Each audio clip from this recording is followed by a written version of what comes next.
When I first heard about the job as a lighthouse keeper, a couple of friends actually laughed.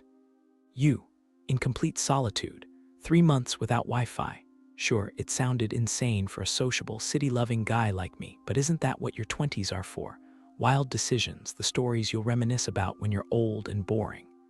Plus, the pay was good, and it came with the promise of unearthly quiet.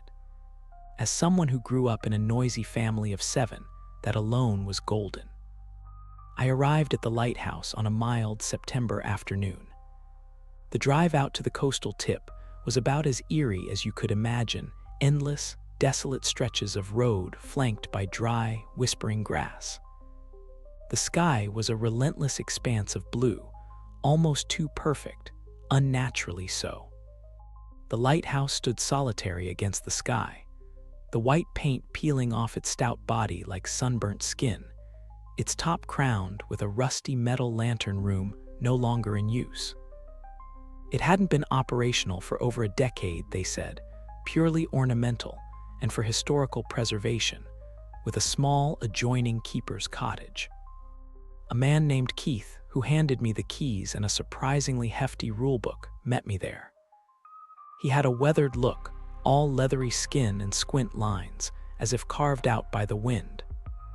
Electricity's spotty, water from a tank not flashy, but it's peace, he grinned, revealing a minefield of missing teeth. The rulebook was more what caught my attention. Rules, I asked, flipping through it. Laminated pages, far more official than this wind-battered relic of a place seemed to warrant. Keith shrugged. City folks get jittery out here all alone. It's for comfort more than anything. Make you feel like there's an order to things, you know. The first couple of rules were mundane enough. Keep the gate locked to avoid wild animal intrusions, which made sense. Regularly check the emergency radio, also reasonable. But the deeper I got into the list, the stranger they became. Under no conditions, use the north-facing bedroom. I raised an eyebrow at that. Structural concerns, Keith offered quickly, almost too quickly. His eyes didn't meet mine. Never let the lighthouse light room go dark between sunset and sunrise. But wasn't the lighthouse decommissioned? Keith just tapped his nose and winked, a gesture I didn't find as endearing as he probably intended. I would have brushed it all off if not for the last written rule, oddly specific and chillingly stark. Do not listen to any voices you hear from the sea after dark. That one, Keith pointed with a crooked finger, is especially important. Older than most, that rule. Just use your headphones, play some music. He left soon after with a casual wave, driving off down the dirt road that snaked away from the lighthouse. My first night was creeping in, the sun dipping into the ocean with a flush of red, as if bleeding. I remember locking the gate, checking the dead light room which oddly smelled faintly of burnt vanilla, more comforting than it should have been in a place no longer lit. As darkness settled and the stars began to puncture the sky with lethargic flickers, the wind picked up. The cottage felt secure yet unnaturally quiet, as if it were holding its breath. The sea roared a constant backdrop, but beneath that, other sounds seemed to gather shyly, a clinking like distant chimes, and once, so softly I thought I imagined it, a kind of sigh. In bed that evening, I chose the south-facing room, far smaller, far colder, but rule-abiding. As I tried to drift off, a queer scent seemed to waft briefly through the room, not vanilla, but something tangy, metallic almost. Rust, perhaps, from the aged bed springs. But just as sleep began to take me, a crackle split through the static air. The emergency radio in the living room spluttered to life. A voice, garbled and distant, not quite shouting, not quite whispering, pushed through the static. It's not. It cut off as abruptly as it started. And all at once, the cottage felt far from peaceful, far from safe. It felt, instead, expectant, as if it, or something, was waiting to see what I would do next. In an effort to reclaim some semblance of normalcy, I struck a match and lit the candle sitting on the dusty shelf beside me. The flame cast eerie, jumping shadows against the walls, the dance of light somehow menacing in the suffocating silence.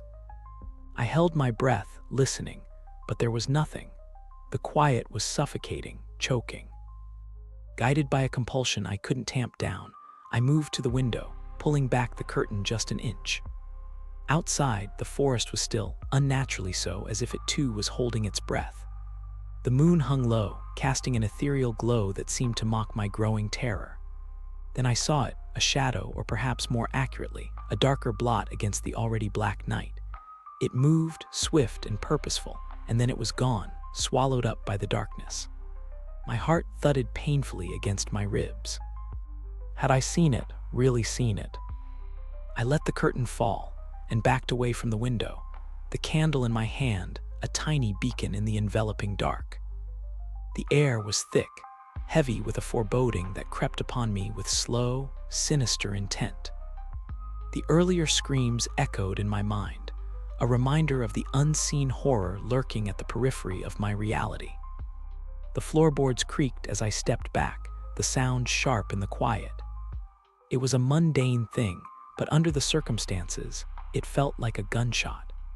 I froze, then ridiculed myself for being scared of natural house noises. I needed to be rational. This was an old cottage, after all. It was bound to make noises. Momentarily bolstered by this logic, I decided to explore a bit more. Perhaps there was an explanation for the events of the night. An animal caught in the chimney or some pranksters trying to scare me. Yes, that made sense, a logical reason for all this. I moved towards the door leading to the basement, the candle casting daunting shapes as I advanced. The handle was cold, colder than it should have been, and it sent a shiver up my spine.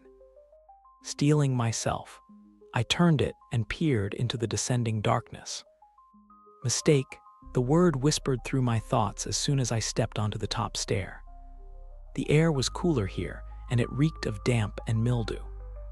My candle flickered dangerously as a draft swept through the narrow space. With every step, the darkness seemed to press closer, as if it were alive, breathing along with me, watching me. Halfway down, the absolute silence was broken by a sound. It was soft at first, so faint I thought I might have imagined it, a whisper.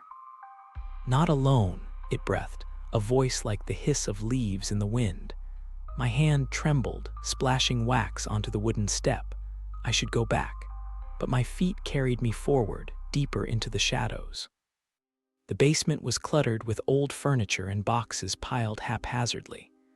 Something scuttled in the corner, a rat, I tried to convince myself, although every instinct screamed that rats did not grow that large.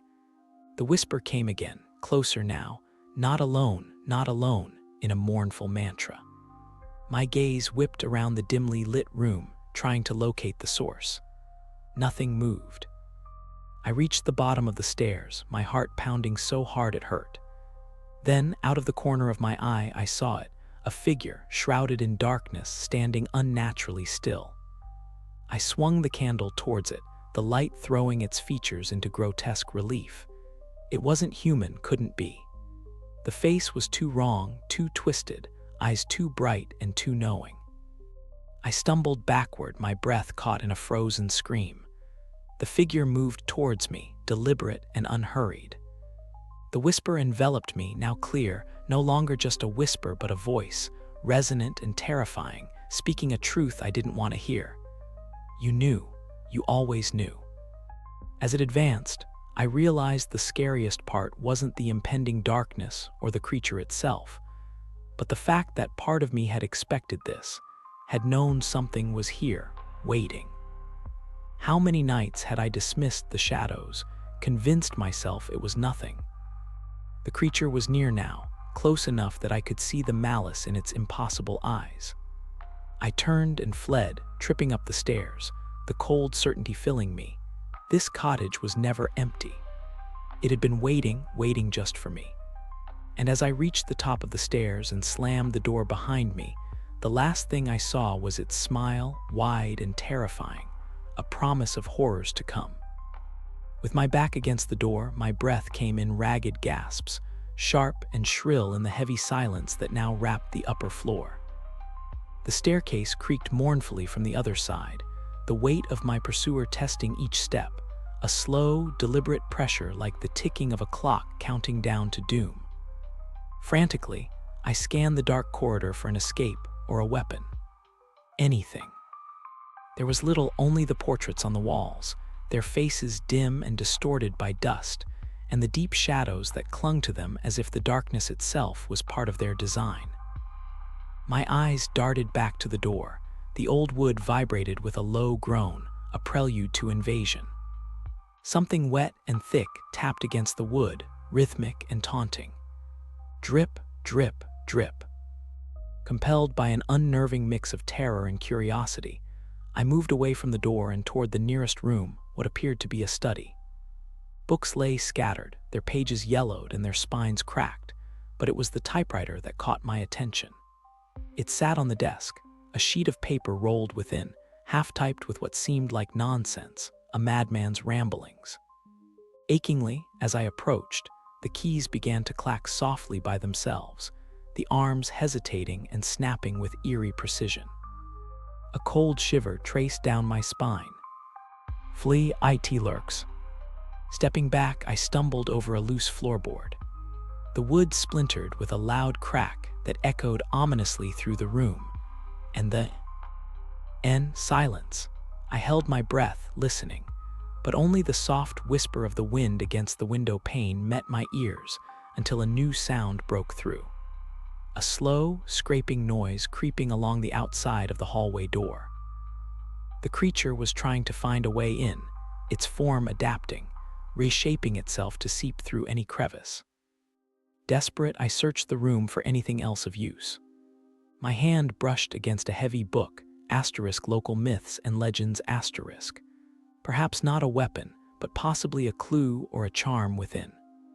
Flipping it open, my eyes caught on a passage about a wraith of Wendover, a creature born of betrayal and tragedy, bound to the estate, its existence a cycle of seeking and sorrow.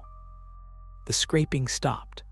The sudden silence was more terrifying than any noise before. My heart pounded against my rib cage like a wild animal trapped. Then, a voice, low and dragging across the grains of the old house, came through the door. "I know you're here." I backed away from the door, clutching the book to my chest, and bumped into the desk, causing the typewriter to click another key, a sharp ding at the end echoing in the room. Panic edged my movements as I moved to the window, my hands shaky as I tried to open it. It was stuck, firm as though it had never been meant to open. Turning, trapped, I surveyed the room for another exit. There was none, just shadows and corners from which anything could emerge. The clatter of the typewriter pierced the heavy air again, slower this time, each click a thunderous beat in the suffocating room. Do not trust the light. A flash of movement from the corner of my eye spun me around. The curtains swayed gently, though there was no breeze. I approached, pulling them aside to reveal another set of shutters on the inside. A glimmer of hope surged as I reached for the latch. It moved easily under my fingers, and fresh, cold air spilled into the room. Yet, as I pulled open the shutters, hope shattered. Beyond lay not the freedom of the outdoors, but another layer. A brick wall, the bricks seemingly impossibly smooth and cold like the interior of a tomb. The voice chuckled from behind the door, a sound laden with dark amusement. "You won't find your way so easily, for every path leads back to me." The room dimmed as if the walls absorbed the light and my despair. It was toying with me, each revelation a twist of the knife of its eerie presence, existing everywhere yet visible only in shadows and whispers. My mind raced for a solution, but terror was a thick fog, clouding every thought. In the pulsing silence, my heart seemed to beat not in my chest, but all around, reverberating through the cottage, connecting me to it, an unwilling companion in an endless nightmarish dance. The cottage shivered, as if the cold moonlight had seeped through the ancient timbers, making them quiver with the same dread that danced up my spine. There was a steep, pressing silence, one that seemed to scream without sound, stretching out the seconds until they hung bloated and ripe with menace. I felt the suggestion of a whisper brush past my ear, and I whipped around, my breath hitching. There was nothing but the shifting shadows, cast by the flicker of candles I had placed around the living room in a vain attempt to push back the dark. I told myself that it was just the wind, that the living isolation of this place was beginning to unnerve me. I worked to steady my breathing, to still the tremor in my hands as I reached for another candle. My fingers brushed the cool wax, and a shock traveled through my fingertips, a coldness deeper than the air around me. I snatched back my hand as if burned. The peeling wallpaper seemed to watch me, its florid pattern forming face-like shapes that blinked in the dim light. Despite my instincts screaming for me to flee, to leave this cursed house and its whispered threats, something rooted me in place. Perhaps it was the memory of my grandmother, her stories of this home whispered with a mix of fondness and fear, a warning wrapped in reminiscence. Maybe it was simply the cruel gravity of having nowhere else to go. As minutes dragged on, a rhythm began to assert itself, the soft groaning of the cottage as it settled, the whisper of the wind caressing the eaves, my own shallow breaths, and a fourth sound. Tap, tap, tap, faint but undeniable. It was coming from upstairs. With each step I took towards the source of the sound, something primal in me clawed for retreat. The staircase creaked underfoot, singing a mournful dirge as I ascended, my hand skimming the banister, feeling the splinters prick my palm. By the top, the tapping had stopped, replaced by a strained silence. I held my breath, straining my ears, nothing. I moved down the hallway, guided by the whimpering cry of the weak candlelight as it fought a losing battle against the darkness. The air grew colder as I approached the end room, the one Grandma had always kept locked, the one she had forbidden me to enter as a child. My hands trembled, not just with dread but with a pang of sorrow. Her warnings echoed in my mind, a litany of fear. Yet the door stood ajar now, as if inviting me. Pushing it open, the room greeted me with a gust of stale air. The window curtain fluttered as if something had just passed by. Inside, the room was stark, furnished with only a dusty bed frame and a rotting dresser. All seemed untouched by time, except for the rocking chair by the window. It creaked back and forth gently, as though just vacated. I approached, heart seizing in erratic beats. In the chair lay a doll, a porcelain thing with a cracked face and a smile too wide. It seemed familiar, horribly so. My grandmother's voice whispered through my recollections, telling tales of her childhood friend. The doll she claimed was her protector. That's when I heard it again, tap, tap, tap. My eyes darted to the window, expecting a branch, an animal, anything. But there before me, on the other side of the glass, was nothing but the reflection of the room, and the doll's head slowly turning towards me on its broken neck. I staggered back, breathing erratic, as the chair's rocking grew frenetic. The doll's eyes, glossy and almost gleeful, fixed onto mine. A childish giggle filled the room, blossoming into a cacophony of laughter that was too knowing, too cruel. I turned to run, to escape the madness of the haunted nursery. But as my foot crossed the threshold, the door slammed shut with violent force, trapping me inside. My own scream mingled with the still laughing doll as the rocking chair continued to sway, an unseen hand guiding it, binding me to this nightmare from which awakening seemed impossible.